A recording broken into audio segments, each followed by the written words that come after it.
અમરેલી જિલ્લામાં કાયદો વ્યવસ્થાની સ્થિતિ કથળી હોય તેમ જૂથ અથડામણ કે હિચકારા હુમલાઓની ઘટના ઘટી રહી છે ત્યારે 2 દિવસ પહેલા લીલિયાના ક્રાંકચ ગામે જિલ્લા મધ્યસ્થ બેંકના કર્મચારી ગૌતમ વાળા પર 3 શખ્સો કારમાં આવીને હિચકારો જીવલેણ હુમલો કર્યો હતો ને બેફામ ઢોરમાર માર્યો હતો જેના સીસીટીવી ફૂટેજ સામે આવ્યા હતા ત્યારે લીલિયા પોલીસે જસદણના 3 શખ્સો સામે ગુન્હો નોંધ્યો હતો ને ગણતરીની કલાકોમાં ત્રણેય આરોપીની ધરપકડ કરીને આજે લીલિયાના ક્રાંકચ ગામે ત્રણેય આરોપીઓનો વરઘોડો કાઢવામાં આવ્યો હતો લીલિયા પોલીસે આજે ત્રણેય આરોપીઓને રિકન્સ્ટ્રક્શન તળે ઘટના સ્થળે લઈ ગયેલ હતી ને ઉઠક બેઠક કરાવીને કાન પકડાવ્યા હતા આ ત્રણેય આરોપીઓ રાજકોટના જસદણ ગામના દેવકુવાળા લઘુવીર ગીડા અને નાગરાજવાળા સામે કાયદેસરની કાર્યવાહી પોલીસે કરી હતી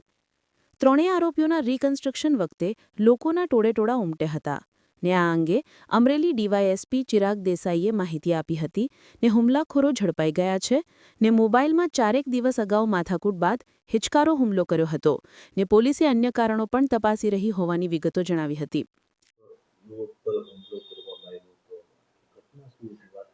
લીલિયા તાલુકાના ક્રાંકચ ગામે જિલ્લા મધ્યસ્થ સહકારી બેંકમાં નોકરી કરતા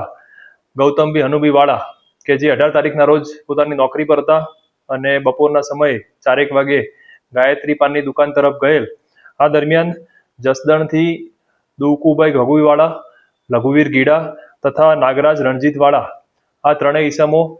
સફેદ કલરની ગાડીમાં આવી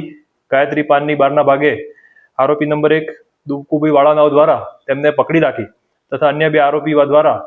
લોખંડની પાઇપ લાકડી વડે પગના ભાગે શરીરે આડેધડ ગંભીર ઈજા પહોંચાડેલ પગના ભાગે અને હાથના ભાગે ફ્રેક્ચરની ઈજા થયેલ આ બાબતમાં લીલિયા પોલીસ સ્ટેશનમાં બીએનએસ કલમ 109 તથા અન્ય કલમો મુજબ ગુનો દાખલ કરવામાં આવેલ તાત્કાલિક આરોપીને પકડવા માટે અલગ અલગ ટીમો કાર્યરત થતા હાલમાં ત્રણેય આરોપીઓની ધરપકડ કરવામાં આવેલ છે તેમની